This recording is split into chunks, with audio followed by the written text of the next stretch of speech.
बिस्मिल्लाहिर्रहमानिर्रहीम। अस्सलाम वालेकुम दोस्तों, अपनी नेक्स्ट वीडियो के साथ आपको वेलकम करता हूँ अपने इस चैनल में और अपने इस वीडियो में। दोस्तों, काफ़ी दोस्तों ने फ़्रांस के बारे में पूछा था आज से तकरीबन 2 हफ्ते पहले, और एक दोस्त ने कल भी पूछा है फ़्रांस से मतलब कि वहाँ पे फैमिली के बेनिफिट्स क्या हैं, वहाँ पे क्या मिलता है अगर बच्चा बॉर्न होता है वहाँ पे फ़्रांस में, तो उसके बेनिफिट क्या हैं, उसको फाइनेंशियली सपोर्ट वालिदैन को किस तरह मिलती है। तो इस वीडियो में इस पे बात करेंगे, साथ थोड़ा सा इंट्रोडक्शन कराऊंगा फ़्रांस का। फ़्रांस ओवरऑल जर्मनी के बाद यूरोपीय यूनियन का और शेंजन का मेन कंट्री है। रकबे के लिहाज से भी ये बड़ा मुल्क है। इसका एक तरफ बॉर्डर स्पेन के साथ, दूसरी तरफ जर्मनी और तीसरी तरफ लक्समबर्ग और बेल्जियम के साथ मिलता है। इसका कुछ हिस्सा जो है वो इटली साइड पे भी लगता है, जो कि इटली को बहुत थोड़े एरिया में टच करता है। फ़्रांस जो है ये बाई रिलीजन जो है वो बहुत बड़ी तादाद में मुसलमान वहाँ पे आबाद हैं। बहुत ज़्यादा मसाजिद, बहुत ज़्यादा मराकज़ हैं वहाँ पे मुसलमानों के, और सदियों से मुसलमान वहाँ पे आबाद हैं। इसके साथ साथ मल्टी कल्चर मुल्क है, काफ़ी ज़्यादा बिग अपॉर्चुनिटीज़ हैं। आपको पता है कि पूरी दुनिया में फ़ैशन में और परफ्यूम में पूरी दुनिया में ये मशहूर मुल्क है, ख़ास तौर पे इसका सिटी जो कैपिटल सिटी है पेरिस। अब बात करते हैं अलाउंसेस की। यहाँ पे जो बच्चा पैदा होता है वो ज़ीरो से लेके पैदा होने से लेके 5 साल तक उसको पर मंथ जो है 371, जो कि तकरीबन 372 बनते हैं, 71 कुछ, वो यूरो हर मंथ वालिदैन को मिलते हैं पहले बच्चे पे।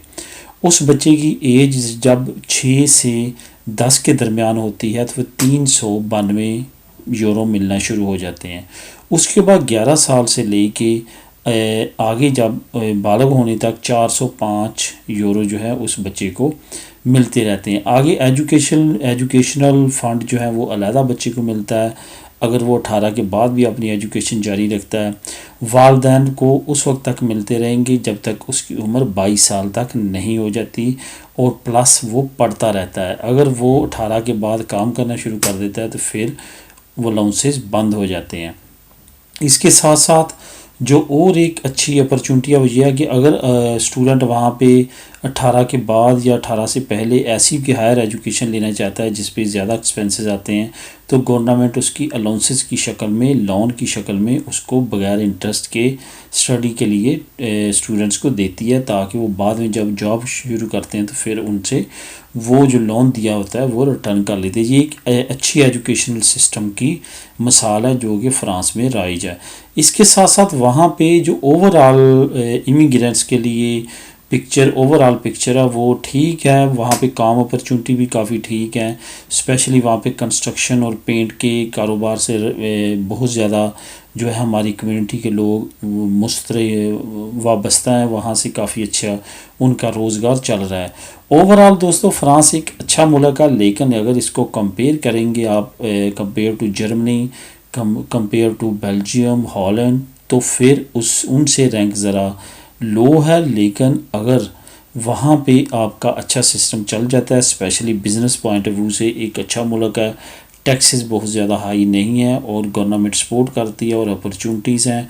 टूरिस्ट कंट्री है, दुनिया में सबसे ज़्यादा टूरिस्ट आने वाली आला पॉइंट इस मुल्क में पेरिस है, जहाँ पे हर साल दुनिया में सबसे ज़्यादा टूरिस्ट आता है।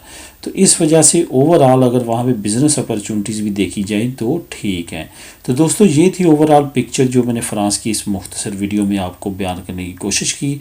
उम्मीद है कि आपको पसंद आई होगी। Thank you for watching. मिलेंगे अपनी नेक्स्ट वीडियो में नई इन्फॉर्मेशन के साथ।